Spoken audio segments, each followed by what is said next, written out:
Alright,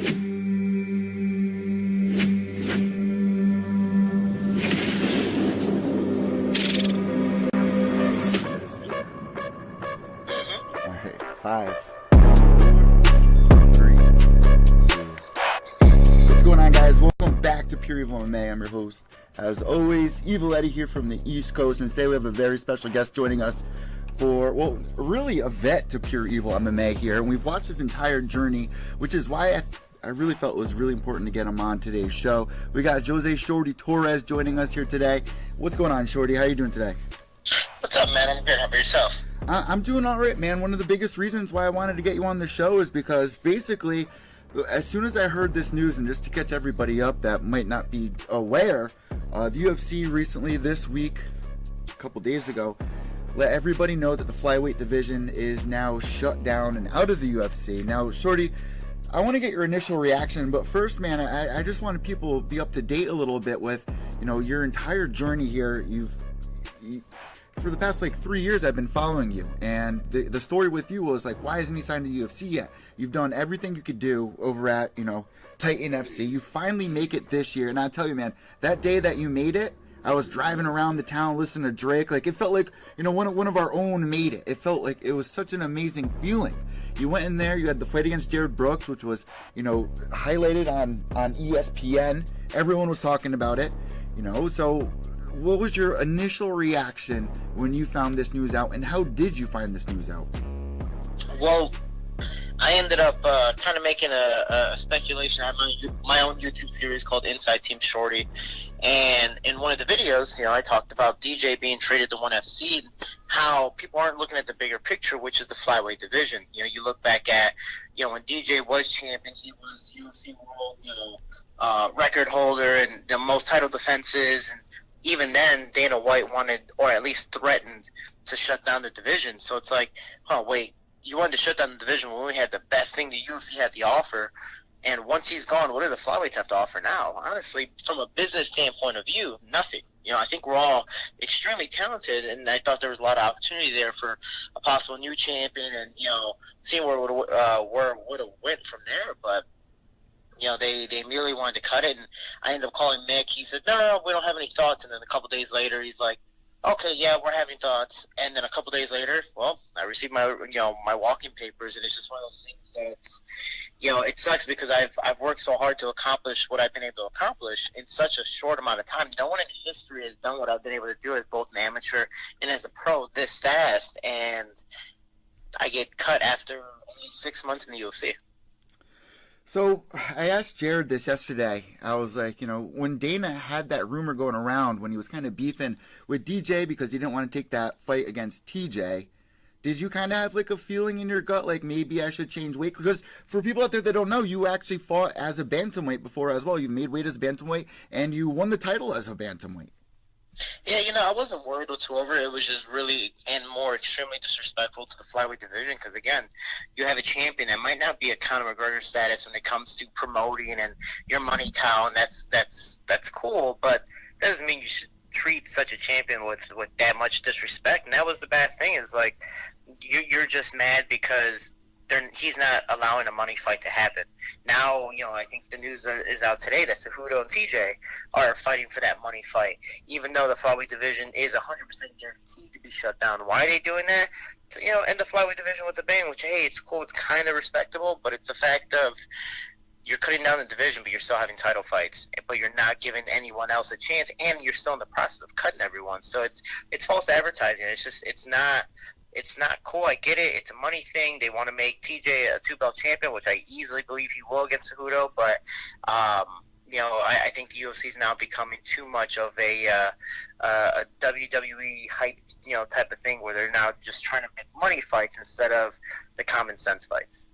So, like I said, as a bantamweight, man, you had 2 fights left in your contract. Why didn't the UFC offer you to do, finish out your contract at least as bantamweight? Why do you think so? Why do you think that reason is? Well, from my perspective, one, I never really got much respect at all because of my resume. If I did, I would definitely want to enter the UFC with the basic 10-10, 12-12, 14-14, and 16-16 contract. But it was the fact of, I had the 9-day notice, then I had the 20-day notice in a 2-month span. So I cut about total 54 pounds in 2 months total. That's almost half my weight as a flyweight. And, hey, I lost my last fight, but I went on a 33-fight tear with 5 title defenses in the process, and I lose 1 fight, and that's the excuse of why I'm being cut. At least that's what it states in my release papers. It's saying, because of your last loss, we're going to release you, and we're going to speed up the contract. And it's like, what's the point of the contract? We have 4 fights. I lost 1. Usually you lose 2. We'll probably negotiate, or you lose 3. Hey, it's a guarantee. But I wasn't given that chance. I mean, you look at Louis Smolka. No offense to him. He's a great fighter, but he lost 4 in a row until he finally got cut. So it's more, in the UFC now, it's more of who you know and what you can do to get by instead of the talents you offer and the resume that you came in with. So, are you talking to other flyweights out there? Like, what's the word that everyone else is sharing amongst one another? Yeah, I've talked to plenty of flyweights: Mark De La Rosa, Eric Shum, Joey Sanchez, Jared Brooks, Scoggins, Ray Borg. I mean, Alex Perez, my former opponent. There's so many guys that have reached out. Wish me the best of luck. Me doing the same, and it's, it sucks because it's kind of like prejudice for us small guys somehow. It's one of those things that you never would expect in the sport of, hey man, we're all competitors, we're all fighting to stay alive, we make it to the pinnacle of the sport, or what we believe is the pinnacle of the sport, and they go, you know what, we're not cutting you because you're bad, we're just cutting you because you're tiny or you're small. Sorry buddy, have a good day, good luck. Listen, man, like, honestly, why do you think, what are the reasons why they would even get rid of an entire division? Do you have any ideas? My biggest thing, and I did a couple interviews and they brought it up, was, WME, after they took over, I mean, they spent, a couple billion, to acquire the UFC, so they're definitely trying to make their money back, and I think we've seen more big, popular money fights than ever, which, hey, that's great for, the UFC. Obviously, people are watching it, but the problem is that they're trying to also save money as well, and I think part of it is no one wants to pay a multiple-time defending champion like DJ. That's why they traded him. They're like, okay, well, he's good. We're done. And now you have the flyweight division that has nothing else left to offer. Why pay these small guys extra money when we don't even need to have them at all? When people don't even watch them. Again, you look at the flyweight history. How many times was DJ a main event for his title fights? Maybe twice, 3 times at most.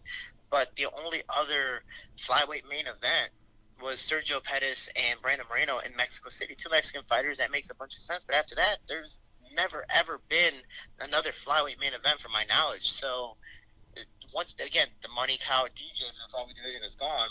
Why spend more money on a division that no one watches? We've only been on UFC Fight Pass. You look at one of the biggest fights in history for flyweights, Sergio Pettis versus Joseph Benavidez. I think at the time it was like number 2 versus number 3 for a possible title shot, and they were on UFC Fight Pass. No one even knew who they were. Unless you're an MMA veteran or a guy who knows the sport, it sucks to see, and it's really belittling for us small guys, and I think it's honestly to save money and make money somewhere else. When you went home that night, after the hype kind of died down, everyone's going on social media, you finally lay your head down on the pillow. What are you thinking? What's going through your head the other night when you found out?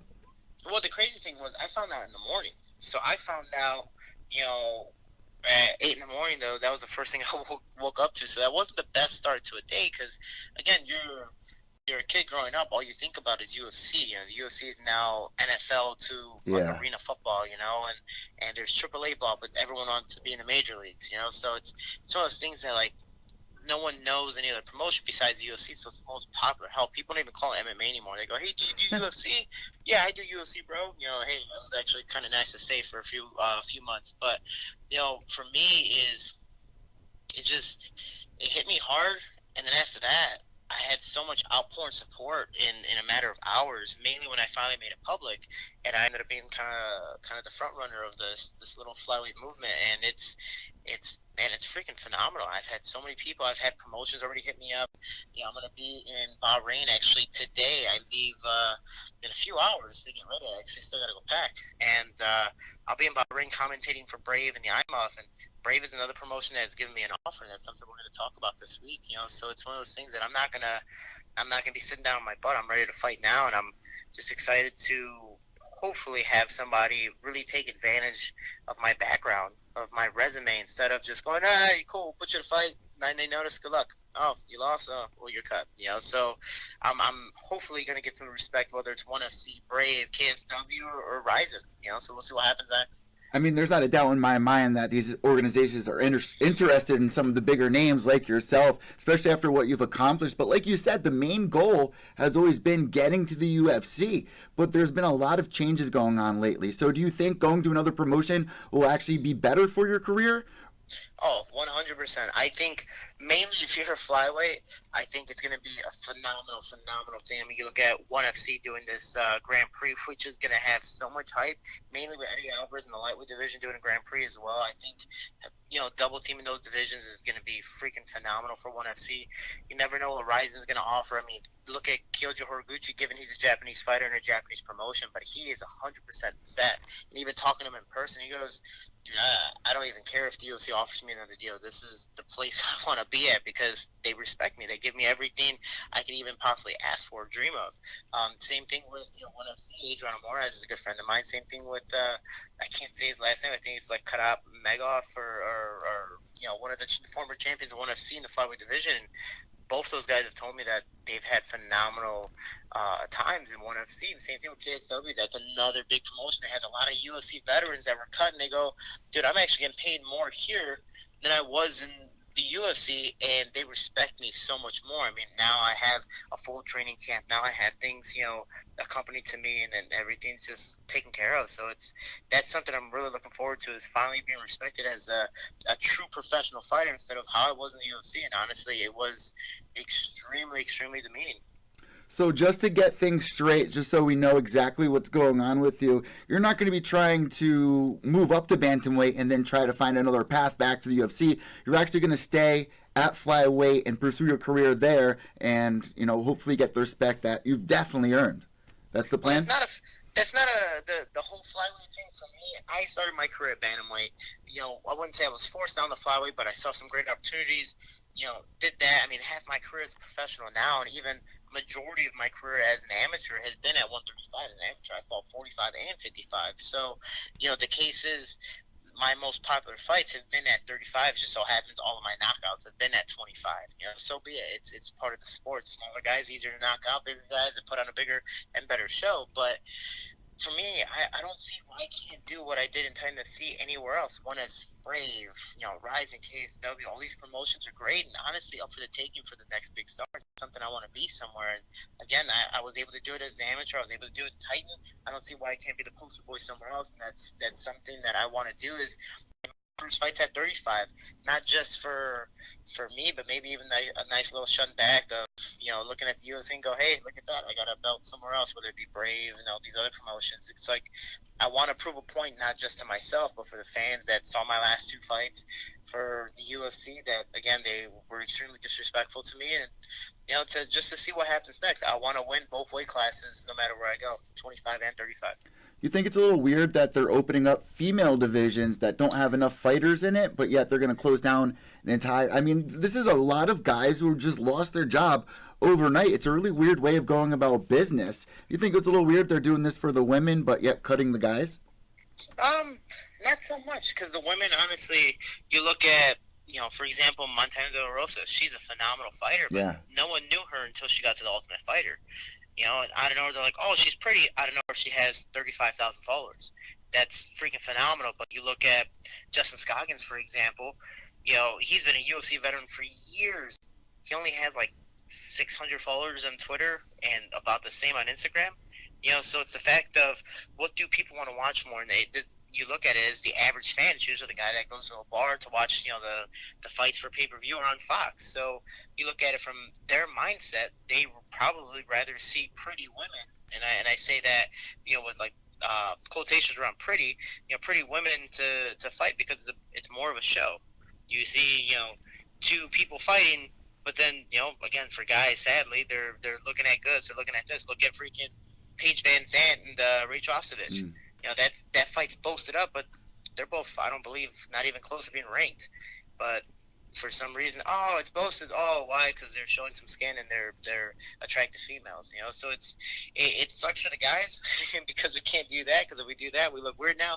But it's one of those things that's like, you know, hey, you're trying to build divisions for women. That I think that's awesome. Women easily deserve a fair chance in the sport as well. And they're growing 45, 25, 35, 115, maybe even finally animally in the UFC division. But, you know, we'll see what happens next. I wish nothing but the best for all the women to come up. But it really does suck that the guys, you know, get the boot after being there for so long. I mean, you kind of nailed it on the head when you were saying that the UFC, after they get, you know, sold the company for billions to WMEIMG, it's kind of turned more into an entertainment business. I mean, they're bringing in Brock Lesnar, who just, you know, is on suspension and is on like a 2-fight losing streak, and they're going to give him the title fight. That says everything right there about what the agenda over at the UFC is. It's just turning into the WWE side of MMA. I'm not saying there's anything wrong with that. I kind of, you know, I totally understand why they're doing that. But for Mighty Mouse, he didn't really fit their mold. And I felt like he's more of a purist, where it mattered more about the actual fights over the entertainment aspect. And there is an audience that really appreciates that, especially over at ONE FC. Those guys go crazy just for the actual talent over there. So I once interviewed Justin Gaethje, who told me, he was like, you know, what's moving up in MMA? It's making a paycheck. So you do believe you would make more now outside the UFC because 100%. Of this? If I don't make more, I'd be extremely surprised. Because again, no one's been able to do what I've been able to do in my short time as a professional. I've only been pro almost about 3 years now. So, you know, less than 3 years, I was able to, again, look at it when I was 5-0, which I believe I should have gotten my UFC debut then. I was 5-0 with 2 belts and defended one in the process.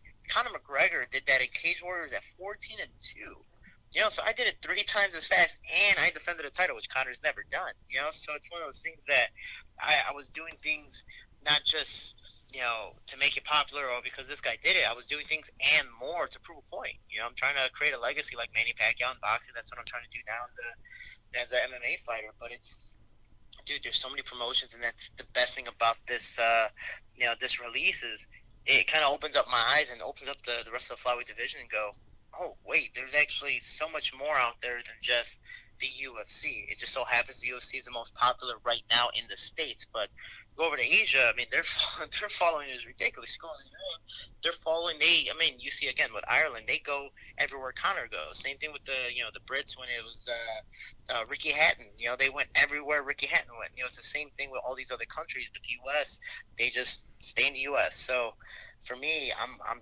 truly excited to see what happens next. But again, you brought up a freaking phenomenal point. You look at the money fights.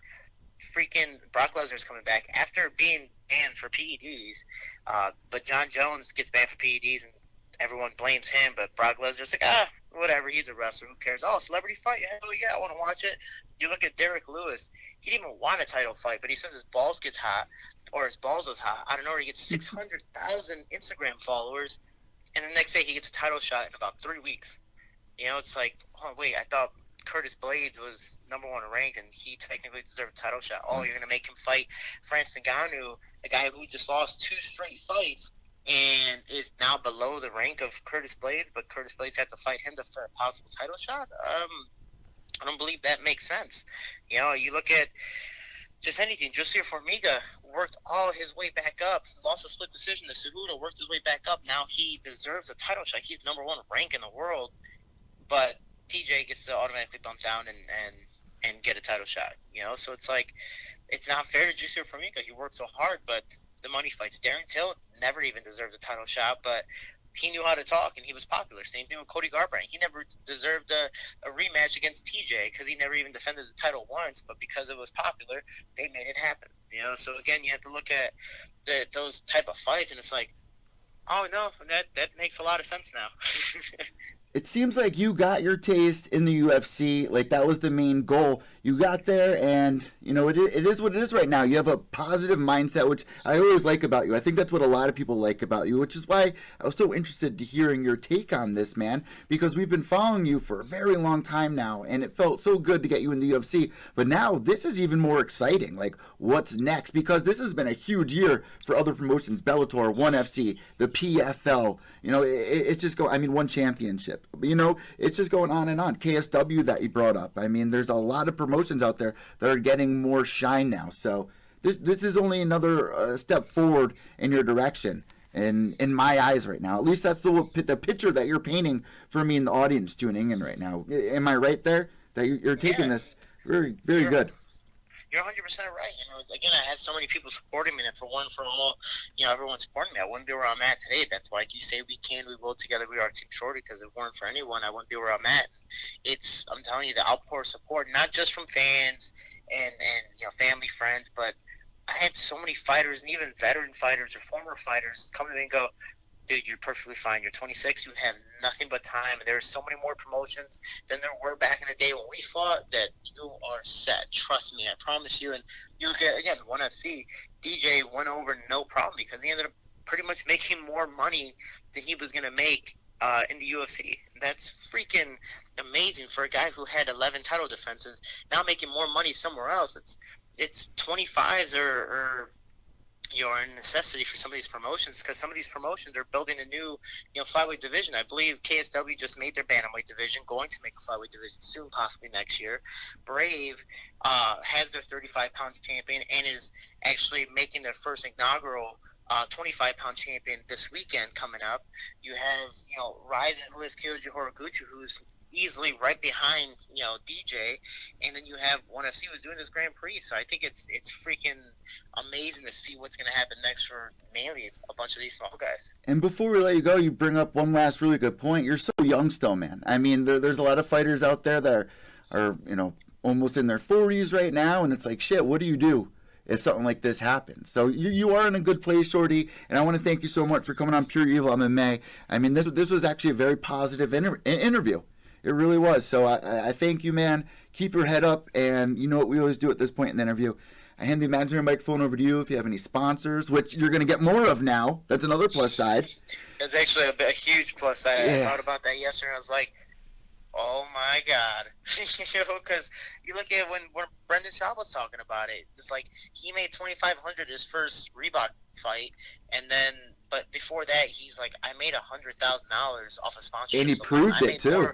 Yeah, he's like, I made more money with sponsorships than I did fighting, So I'm extremely excited for that. But we'll see what happens next. But man, I gotta be positive, and that's, I got a big head. If I keep my head down, I'm gonna fall over. So I gotta keep my chest high and just stay as positive as possible. Yeah, but if people want to follow me, Instagram, Jose Shorty Torres, Twitter, Shorty Torres 125, Facebook, my fan page is Jose Shorty Torres MMA, and if people want to follow my YouTube series, it's called Inside Team Shorty, where I give the reality, the truth, everything behind the scenes of the sport of MMA. And then lastly, TeamShorty.com, everything ships worldwide. If you guys want to support me, it really does help a lot, but it mostly helps the kids in my gym. 20% of the earnings go to the kids in my gym so they can travel, train, and just stay off the streets. And the cool thing is I'm actually going to be starting an ambassador program to help a lot of amateur fighters on their way up, because we all know we need some help. Really quick, straight before we let you go, a very important question. Why was I seeing headlines that you were like one of the first to be cut? What's up with that? Is there truth behind that? And why? Yeah, I was the very first one to be cut. What's the reason for that, you think? The reason for that, so there's really I brought up the video, and it built up some decent hype where, MMA Junkie retweeted it, BJPen.com retweeted it, I think it was on Flow Combat, and I was like, oh, wow, thank you guys, I appreciate it. So I ended up having my manager call Mick just in case, like, hey, I mean, I know this is a speculation video, just all rumors and stuff, just me, talking the talk, but I feel kind of spot on. Do you think of anything? He's like, no. And then immediately I found out first. So for me being ahead of the line, I was like, all right, cool. It's either it's going to be positive for me or I'm going to be the first one on the chopping block. And sadly, I got cut because of it. It was the fact of we wanted to do two things. We either wanted to positively go, hey, I can fight at bantamweight. Let me prove it. Since you're not cutting it till 2019, let me bump up a bantamweight, maybe a last-minute fight in December, and let me prove it. If I don't win that fight, then okay, cool, you have every right to cut me. But they never gave me the chance, so just in case, it was if I get cut first, I can reach out to these promotions first before the whole flyweight division bombards every single promotion out there. So, I'm just trying to be ahead of the pack and see where it goes from there. And once Flow Combat made it public, I said I definitely got to take this platform, and I'm not one to shy away from the spotlight. I thought it was a smart thing to do. And because of it, again, it wasn't what I was going for. I got so many fans and followers and just really a lot of supporters because of it. But that wasn't what I was going for. I just wanted to put out a message and kind of give out an open warning to the flyweight division. Go, hey guys, if you have a fight coming up, you're not just fighting, your opponent. You're fighting to keep your contract and possibly your job. Shorty, thank you so much for joining us, man. We're excited for this next chapter of your career. So we'll talk to you soon. Hopefully things will get situated by the end of this year. We'll keep you updated, or you'll keep everybody updated. So make sure you guys give him a follow on his Instagram, Twitter, and Facebook. The links are down below here on the YouTube, iTunes, Podbean, Spotify, Stitcher. Shorty, have a great day, and thank you so much for joining us once again on Pure Evil MMA. Thank you. Here we go, guys. Shorty Torres, man. I mean, I was absolutely crushed. Like I said at the beginning of this interview, I've been following him for so long. And shout out to Jody, our girl Jody from Pure Evil MMA family. I remember asking like 3 years ago, I was like, guys, is there anyone you want me to interview that I can reach out to? And she tweeted, let's get Shorty Torres on. First time I ever heard of him. I go check his page out. I watch some of his highlights. I'm like, oh my God, we have to reach out to him. We got him on the show, and that's actually down here below on the YouTube channel. We've had him on the show quite a few times since then. We've had him on at least like twice a year, it feels like. I think that was probably his 5th time here on Pure Evil MMA. Maybe, I think it's the 5th time that he was on here. And once he made it to the UFC, it was such like my ninja, we made it moment. You know what I mean? Like I was just in such a good mood playing Drake. Like one of our own made it. Like we got to watch. And I say this all the time. One of the best things about what I do is talking to these young up and comers and watching them make it to the big show. And it seems like Shorty, he got his shot. He even got his ESPN highlight from the Jared Brooks fight, and he got a taste of it. And sometimes you always think the grass is green on the other side. And he got a taste of it and realized, hey, I could be making better money over here, or I could be doing... He's keeping a positive mindset, and that's one thing that you got to love about Shorty. That's what makes a lot of his followers is because of that positive attitude. So I'm excited for the next chapter here.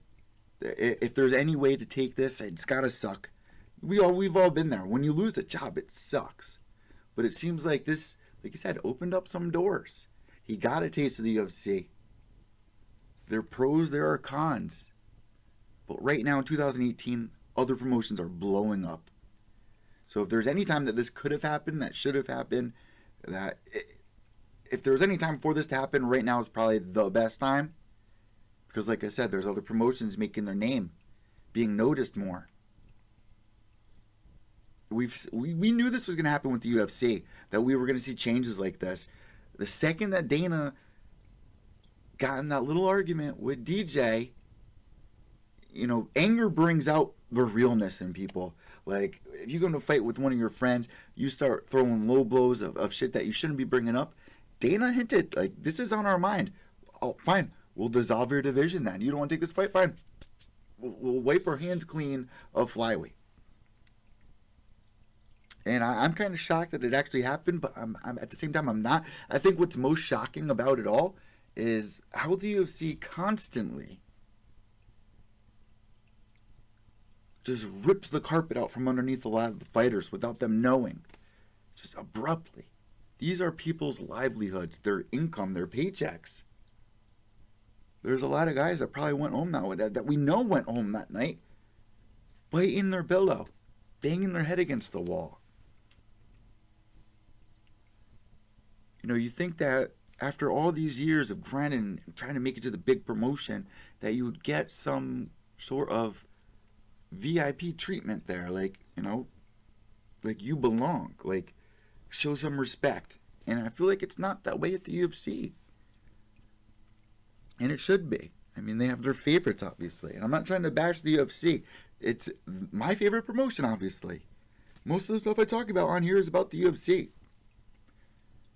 But this is not a good look for a promotion to abruptly, constantly do this to their fighters. Cancel contracts or just do this, like, just dirty stuff like, we're more powerful so we can do this. And you can't say anything about it. I don't like that. I know a lot of people out there that won't even watch UFC anymore because of these kind of shenanigans. It's just frustrating. I'm really happy that we heard from Shorty. That meant a lot that he checked in with us here today. We did speak to Jared Brooks yesterday and Mitch Raposo, who also gave their 2 cents. Jared Brooks, man, he's only had 2 losses in his entire career. One of them being to Shorty Torres on Shorty's debut, where Shorty was losing in that fight. And then Brooks went for the takedown and pretty much knocked himself out. It was all over ESPN. You know, Brooks looked amazing in that fight too. Dropped Shorty with a spinning side fist or spinning elbow, I think it was. He got him with, and I remember being at the edge of my seat, screaming at the TV. And that was Shorty's debut. It was such a good feeling, man. And when he got the win that way, it was, man, that's what the sport's all about. And it's very upsetting to see an entire division just wiped clean. But after talking to Shorty, man, it leaves you on a positive note. Like, maybe this is a better idea for some of the fighters. We are seeing so many people leave the UFC for other promotions, whether it's Bellator or most recently ONE FC.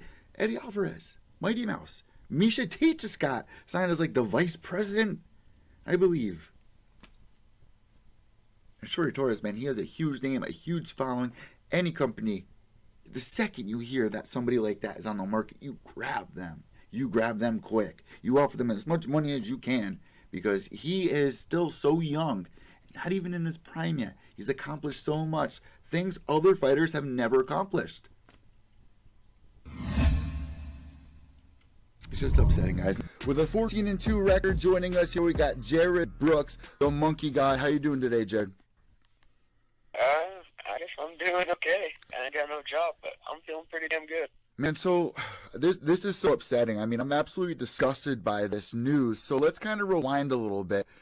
Yesterday, you had no idea that this news was going to break, but Dana White, about a year ago, you know, when Mighty Mouse was going through, you know, negotiations, trying to set up super fights with TJ Dillashaw, he kind of brought it up to everybody that he might dissolve the division. Now, I don't think I took it serious. When you first heard that news, did you think that maybe this was the direction the UFC was going to take? Did that make you nervous, you know, even a year ago? Or how were you feeling about this? Did you feel safe as a flyweight?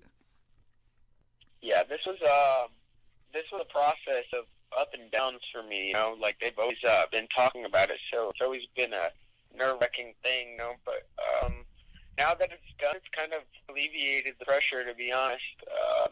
You know, they've threatened us more than one time. You know, if you're in a relationship with somebody and threaten them, then that's not good, you know.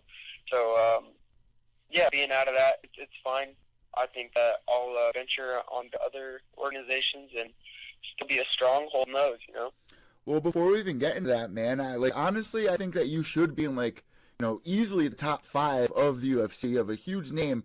Everybody knows who Jared Brooks is, and, man, it's not going to be a struggle, I don't think, for another promotion to sign you, and we're going to get into that. But let's talk about your initial reaction yesterday when you found this news out. How did you find out that this was going to happen, that all the flyweights got cut? Because you were actually one of the first people next to Shorty Torres, an opponent of yours, to be cut. Yeah, I think it had to do with us, you know, either talking about it or, you know, we were just, you know, public enemy number 1 off of the get. They're like, well, or it was because Jose fought Perez right before me, and then I just fought in September. So maybe they were just waiting fights too. You know what I'm saying?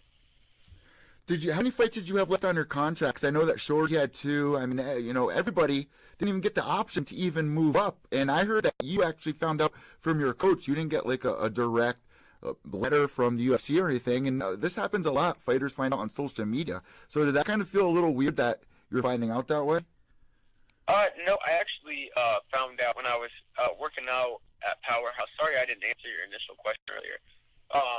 Yeah, I was at Powerhouse getting my strength and conditioning on, and yeah, my coach calls me in the middle of the practice. He calls Guy, my strength and conditioning coach, and he's like, well, James needed to talk to you. And I was like, okay, what the fuck did I do? And so James told me, before you see anything on social media, I just wanted to tell you that they're eliminating the flyweight division, and Justin and you are cut. So I was like, damn. And you're talking about... It really wasn't too hard at the time, you know what I'm saying? I was just going through the workout still, saying fuck it. And I saw that Justin had a pretty upsetting reaction, too, because he felt like he was doing the UFC a favor by taking a fight on short notice, moving up to bantamweight. Now, that's another huge thing that people want to know about. Why don't you think you guys were offered to even move up to bantamweight? Don't you think that was a little weird on their end? Yeah. I don't know, man. I think that they're taking their select few, and I think that it's bullshit. The marketability of people like Joseph Benavidez and Henry Cejudo and Wilson Hayes and Ray Borg and those guys. I mean, those are guys that I can easily beat, and Davison Figueiredo. Those are guys that I can easily beat, but they just don't want to cut the weight. It's been years and years of bitching and missing weight that Dana's seen, and he had enough of it. Like, I mean, at that point in time, like, I'm sitting here, like, I don't even cut weight, and I'm fighting these guys. Like, it pisses me the fuck off that these guys don't want to sit here and do their job, cut weight. You know what I'm saying? It's ridiculous to me.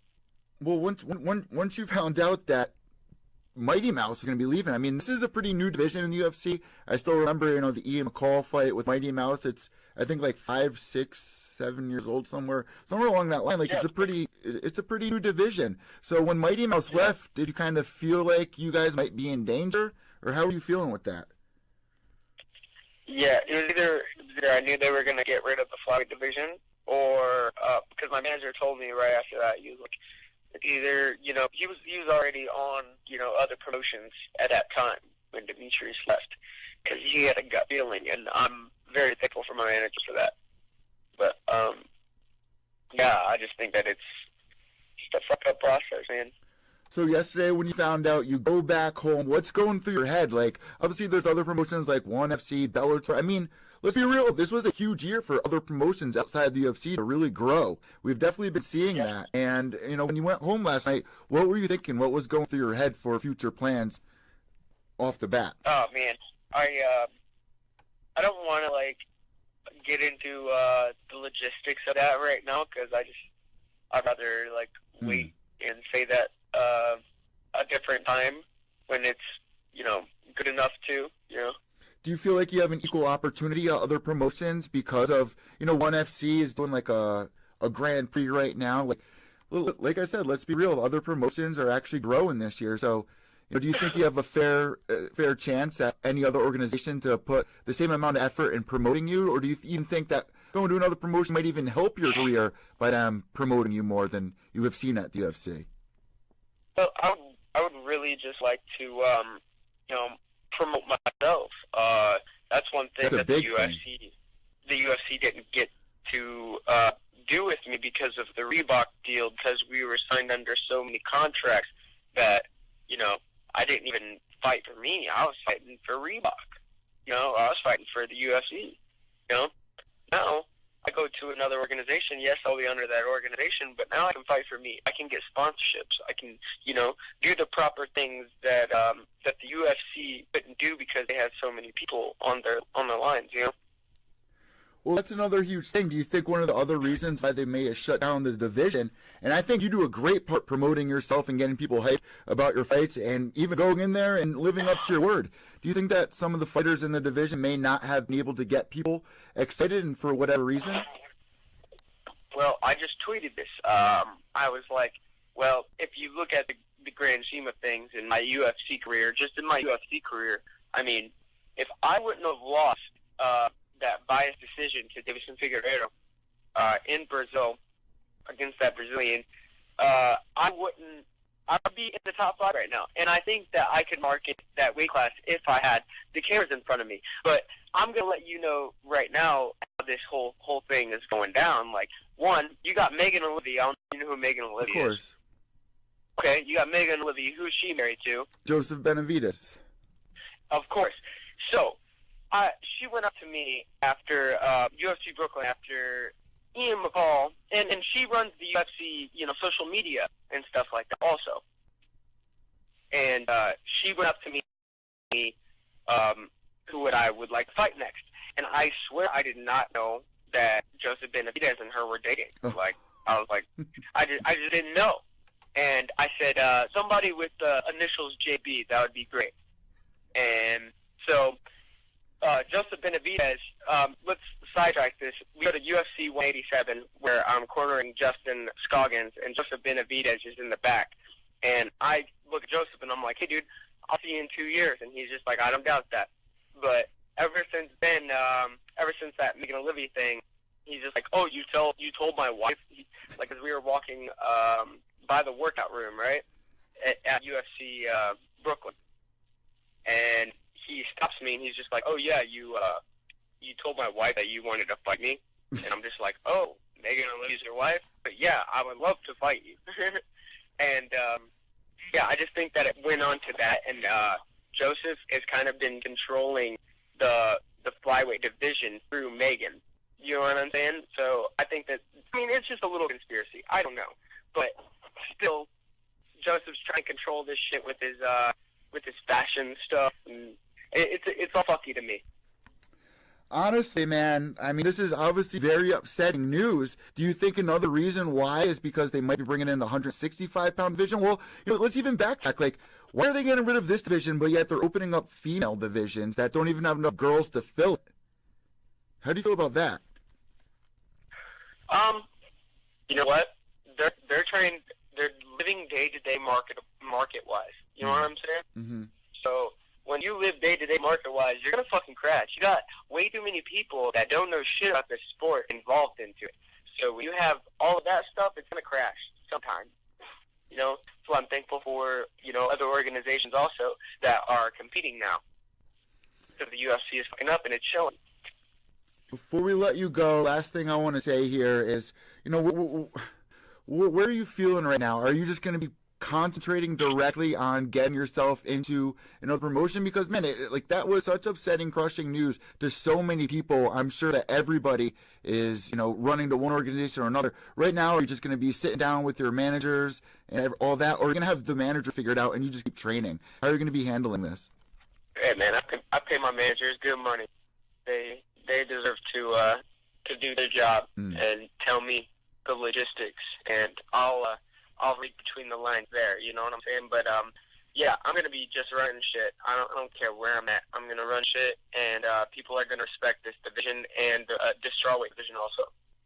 Ted, I want to thank you so much for joining me here on Pure Evil, mate. It was a pleasure talking with you. We wish you best of luck moving forward. You got full support from me and a lot of other people out there. I've been seeing it all over your Twitter, Instagram. There's a lot of people that are very upset about this news, but we know that you're going to be fine in the long run. So thank you so much for joining us here on Pure Evil MMA.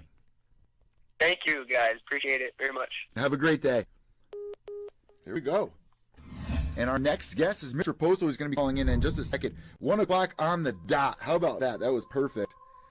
He actually has another interview with James Lynch right after me. So somehow I was able to slip in there, which is another reason why I don't tweet out, today I didn't tweet out who my interviews were going to be with, because I just feel like there's people out there that they see my tweets and then they go message the person I'm doing an interview with and be like, oh, no, you don't want to do that guy's show. And if you guys think I'm crazy, this happens a lot. It's so crazy. It's so crazy to me. And I've heard firsthand experiences of this happening. I've seen it happen before. So if you guys are wondering why I didn't tweet out who was going to be interviewing until literally minutes before, that is why. It's unfortunate. Let me get my shot. If the fighter feels safe to come on my show, if they've been on my show before, let them feel. It's up to them, not you. All right, so we got our next guest joining us here, MITCH Raposo, the phenom, the young up-and-comer who's also in the same division that was just shut down yesterday. But he has some plans here. This is definitely going to affect a lot of people out there. Mitch being one of them. Mitch, what's going on, boss? What's up, bro? Not much, man. Last time I saw you, went in there over at Ammo. You did your job. You got people talking about you. Flow Combat was all over it. I did a recap of your performance, man. And you even said it in the interview when we went backstage. You were like, "You're gonna see me inside the UFC." Well, now, what does the news change for you now? First off, what was your reaction to it? Oh, man, I'm a little bit. Even my coach told me I honestly a lot of great athletes. I'm a little bit of a diva, you know what I'm saying? So when I found that out, I was honestly crushed. I took it really, really hard. I just didn't think I honestly just didn't think with common sense here. I was just freaking out like my career was over. In reality, I train with the best bandwidth in the world, and I'm only 20 years old, and I'm ready. dude, I get bigger. Every time I cut 25, it gets a little harder. And, you know what I mean? So it's just right now I'm already pushing 150, and I'm only 20 years old. Like, I already kind of assumed by the time I was going to be, like, 24, 25, that I was going to have to move up anyway. Yeah, because you're growing still. You grow until you're 25. Yeah, that's what I'm saying. I'm 20 years old, and once I got on the phone with my manager, my coach, it's like now it's like before, like I was kind of like I wasn't lifting, I wasn't on any supplement. I wanted to stay at 25. I wanted to kind of keep my weight low. Now I'm honestly free. I'm honestly free to get as big as really not as I want, but to put on a little bit of size. You know what I mean? So it doesn't really change much, to be honest. Why do you think that they dissolved this division? I was just talking to Jared Brooks. I was like, man, you got them talking about the 165-pound division. You know, in the flyweight division, it's only 6 years old. The only champ we had was Mighty Mouse. Why do you personally think they shut the division down?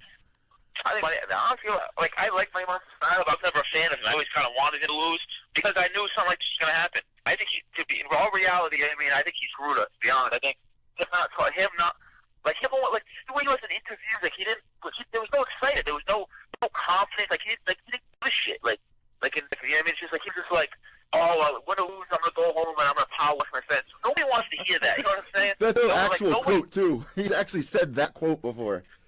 That's what I'm saying. Like, nobody wants to hear that. This is a fight game. You know, at the end of the day, people want to hear confidence, and he didn't bring that. And then when a super fight, when he always complained about money and all this, but like when a super fight came in against Dillashaw, he didn't want to step up and take a fight. So all of this, like at the end of the day, it's ruthless what they did and cut all these guys. At the end of the day, it was honestly inevitable. When have you seen a 125-pound fight headline a main event to pay-per-view? It never happens anymore. They'll put the 115-pound women. I mean, no disrespect to them, but they're like 3 years old. They'll put them over us. You mean because he brought no excitement, he brought no confidence. He couldn't sell a fight to save his life, and he didn't bother to. You know what I'm saying? So honestly, I think Mighty Mouse screwed us. If you ask me, that's just my opinion. But I think there's a lot of people out there that might feel the same exact way that you do, especially because this seed got planted in Dana White's head, at least to us. It seemed like it was planted in his head because of what you just said, how he wouldn't take the super fight, make the next step to improve the division. So who wins the belt? His first shot, he's down to fight the 35-pound champ. You know what I mean? This is the fight game. People want to see, at the end of the day, you got to take fights that are smart for you. But when you're at the top of the game and you've been dominating a weight class for like who knows how long, and there's finally a fight that can bring some excitement to the division, you dodge it. But then Cejudo comes up and he goes, Cejudo kind of screwed us low-key too, because instead of him saying to come down or calling out, you know what I mean, somebody's lost to Benavidez, but at the end of the day, I don't believe that because Benavidez lost to Sergio Pettis. Well, even though I didn't think he lost that fight, but him going up, Dana White was all over it. We can finally get the division that we've been dying to end because these guys, they won't bring any excitement. I do think they're gonna bring it back in a few years. So a lot of people forget in 2004 they got rid of the lightweight division. You know what I mean? And that's the best division they got right now. That's what I'm saying. Yeah. I'm telling you, like in a couple years, I do think they'll bring it back. But even I don't think I'll be able to make that win a couple years anyway. But it's like at the end of the day, that's how I see both sides. You know what I mean? And I honestly think Mighty Mouse screwed us. I really do. I think he was the guy. I do think they should have waited at least another 2 years because we finally have a new champion. And since you know what I mean. Honestly, it's been hell for this week. We were supposed to see a great matchup between Benavidez and Borg. I mean, Ray Borg pulled out for the 100th time. I mean, that doesn't help us either. Another thing, people aren't making weight at the division. That's kind of frustrating on the UFC's end. People don't want to put in the work. Exactly. I mean, you got guys missing weight all the time because these fat kids. You know what I mean? They get so fat in the off season. You know what I mean? They're not 35ers. They get so fat. They're like 165. They're trying to cut 25. They're not going to make the weight. You know what I'm saying? Another thing that you brought up.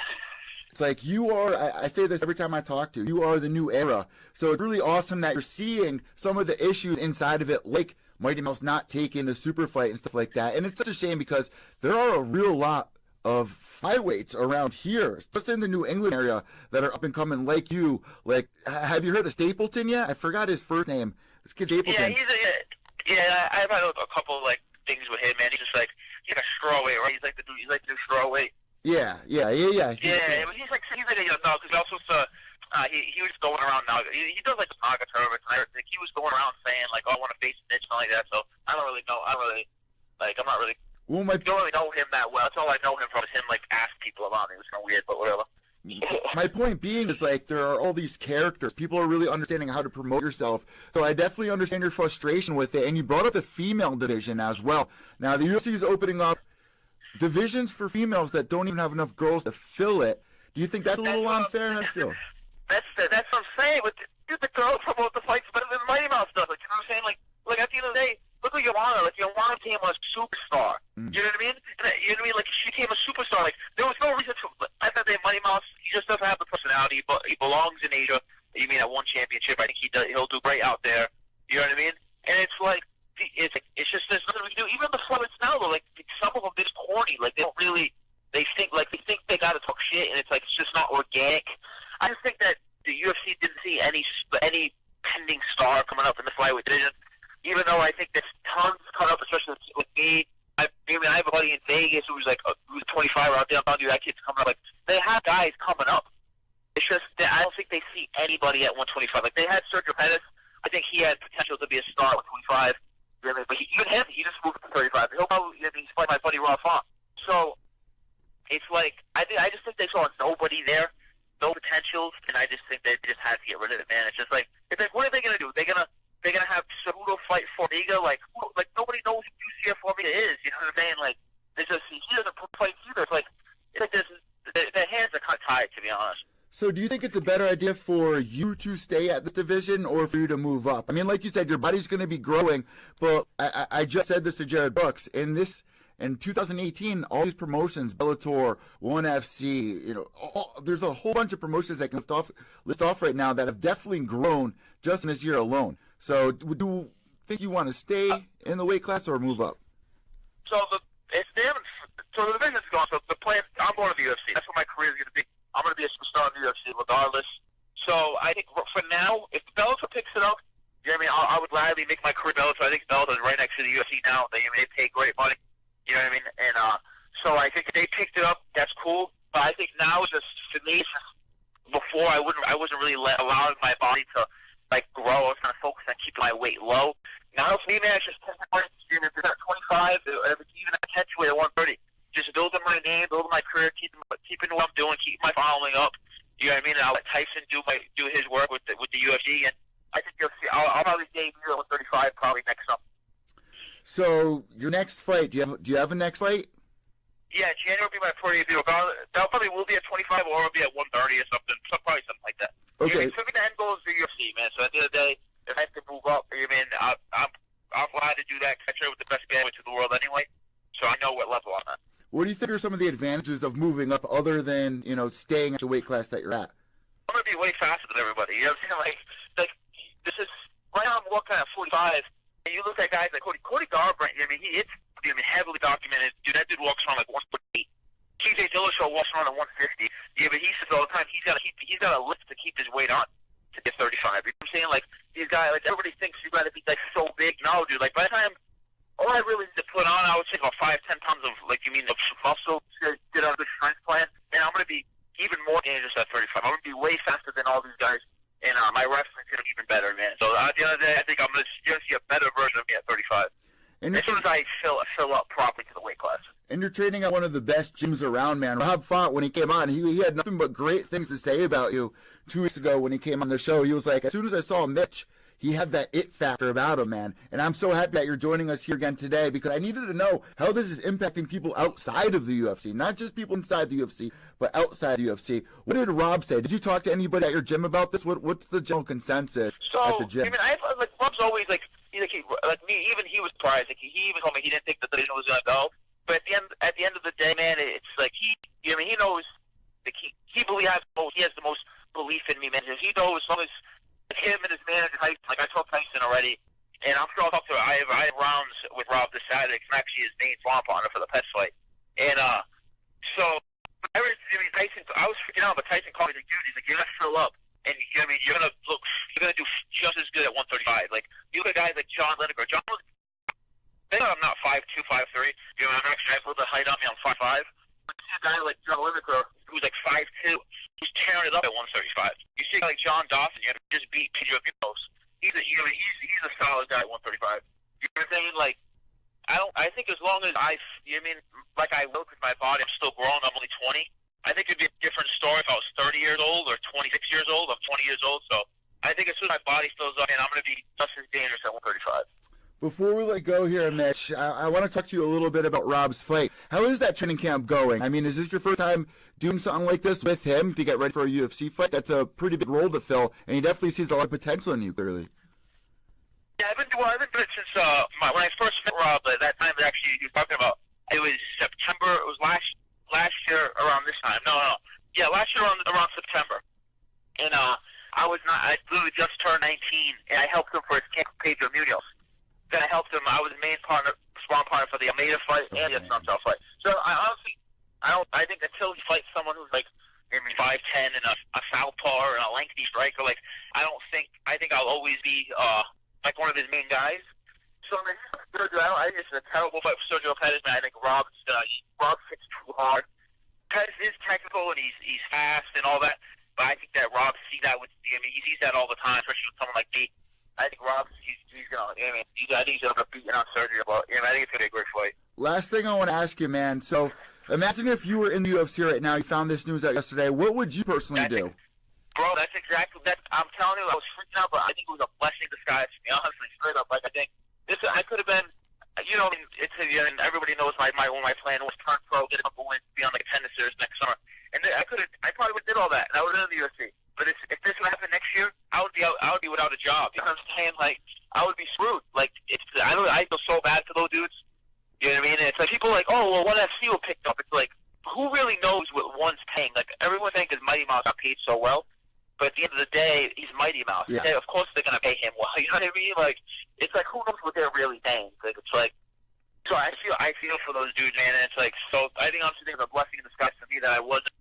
Because I could have been in the UFC and I would have been like a couple of months in the UFC. They probably would have come. Right now, I'd be without a job. You know what I mean? That would be my career. I wouldn't even given a chance to fight at 135. It's like honestly, I think it was a blessing in disguise, to be honest. That's another thing, man. You bring up a great point. There's people out there like Jose Shorty Torres, which I've watched him literally grow the past 3 years to make it to the UFC. He makes it. And now he gets cut without even being offered to move up. I don't even understand that he was a world champion at bantamweight, at Titan FC. Like, if there's anybody, like that kid just had on Jared Brooks. Jared, everyone knows that he talks a lot. So maybe the UFC didn't really like him. They cut him. And he's kind of small. They're already cutting the whole flyweight division, but like most of it anyway. But he's kind of small. Like he fought at 115 in Pancrase. Like I could never make 115. Like that's insane. You know what I'm saying? Like, so I think I understand, but dude, Jose Shorty Torres, like, he was a top prospect for so long, and he was a world champion at 135. Like, I don't understand why they wouldn't give him a chance to fight at bantamweight at 135 at the UFC. Like, I really don't get that, but I do understand that they can't just add 20 guys to their bantamweight roster. You know what I'm saying? I understand that. I think guys like Joseph Benavidez will move up to 35, and they'll be able to make their career there, but I don't think guys like who just got to the UFC will get to do that. It's unfortunate, but honestly, a blessing in disguise for me. Mitch, I want to thank you so much for coming on Pure Evil MMA once again. And guys, tomorrow we're going to be speaking with Jose Shorty Torres in the morning or afternoon. I'll keep everybody posted and updated on that. But Mitch, man, it is only a matter of time. You make a great point. You made a lot of great points on this interview, especially like this being a blessing in disguise, because that would suck. Like if you just got signed to the UFC and they booted you, like that's your dream, and now it's gone. So I feel. I would have no job, man. Thank God. I feel for a lot of these guys. You know what we like to do at this point. If you have any sponsors, shout outs, anything at all, the floor is now all yours, Mitch. John, shout out. Team was always right in the Trent Center. X1 Fitness. Everyone tune in UFC Milwaukee December 15th. Rafa, takes out Sergio Pettis. It's a huge fight. Tony Man Rob's going to go ahead and take care of business and move on to the bantamweight division. You know what I mean? Make the top 10 once again. And huge shout out Top Game Manager. That's Shorty, man. And thanks for having me on, bro. Of course, Mitch. We'll catch up soon, and God bless, brother. Later, brother. What a show, guys. This is the Flyweight show. It really is. Let me just say this before I let everybody go. So tomorrow, I want to fill everybody in. Tomorrow, I will be speaking to Jose Shorty Torres, who was one of the first fighters that was let go yesterday. This is devastating news, and I had to do my job. I had to go in there and find some fight. Like Mitch is great. Mitch literally messaged me this morning telling me how he felt about it. I was like, we got to get you on. We got to get you on the show. And then Shout out to Prent Athletic Management as well. They sent me a text last night. I woke up to read it. There's Jared Brooks' posts in my text. You know what? Let me read that really quick because this is how I got him on the show. Wow, mad text messages. Let's see. This was Jared Brooks' Facebook post. If you haven't heard, I just got the can from the UFC, along with the flyweight division also. And guess what? I don't give a damn. Going to be one of the best mixed martial arts in the game, period. I'll be back bigger and better. And right now, I'm just going to make some money. And we got the baby in my back. If you're tuning to the podcast, you can't see the baby. We'll talk about her in a second. But man, this is just devastating news to a lot of fighters. And like I said, there are promotions that are making their names. They're moving forward. They're definitely blowing up. But you gotta remember, like people like Jose Shorty Torres, working day after day. The big dream for a lot of these guys is to make it to the UFC. And for Shorty, who was in bantamweight division as well, it blows my mind how at least some of the guys that could make weight were not offered to move up. It just doesn't make any sense to me. It's very devastating. So we will get the third part of this trilogy interview podcast of the Flyweights finished tomorrow. But guys, thanks so much for tuning in to Pure Evil MMA. Subscribe down below since I didn't start the show saying that. Follow me on Instagram at Pure Evil MMA _ Where you going, girl? Where you going? You on my back? What are we doing? What are we doing? You want to sign everyone out? Want to sign everyone out? Actually, I'm trying to come up with a name for her. I think I'm going to name her Shadow.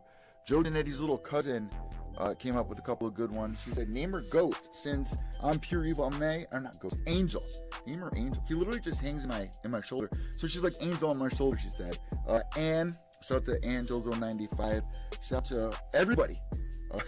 Either even girls that were commenting on my Facebook post saying, ew, gross, return it. Like, damn, yo. Damn, brutal. This is my fucking real pocket monster. It's my real Pokemon. And I love my little monsters. We got Oscar. Where is Oscar? There's Oscar somewhere. We got 3 rats all together now. We used to have 10. But, Angie Jab took those with her when we broke up. But guys, subscribe down below here on YouTube because for some reason we got 10 times more download on iTunes. Oh, and this week we are about to break 800 downloads just on Podbean alone for the podcast. So I must have an ugly mug or something. I don't know what I'm doing wrong here on the YouTube channel where I'm pulling in, a 10th of the views that I am getting the downloads. Like, it doesn't make any sense to me. I must be butt ugly. I must be butt ugly. It's the only thing that makes sense to me. Anyways, guys, if you are listening to this on iTunes, Podbean, Stitcher, Spotify, wherever you're tuning in, please hop over to the YouTube channel. Give us the subscribe and the thumbs up. It would mean the world. And not only that, but you get exclusive content that you can't get on the podcast. That's right. I do the video fight companions where you guys get to see backstage what the media actually does. I use my hands a lot. That's how I know I'm Italian. When I talk with my hands, that's how you know I'm Italian, eh? But I'm shot. But guys, 3 Red Bulls before I do interviews isn't helping either. Guys, last but not least, Mivaletti from Pure Evil MMA. White knuckles till the end. For all the flyweights out there, don't give up. White knuckles till the end.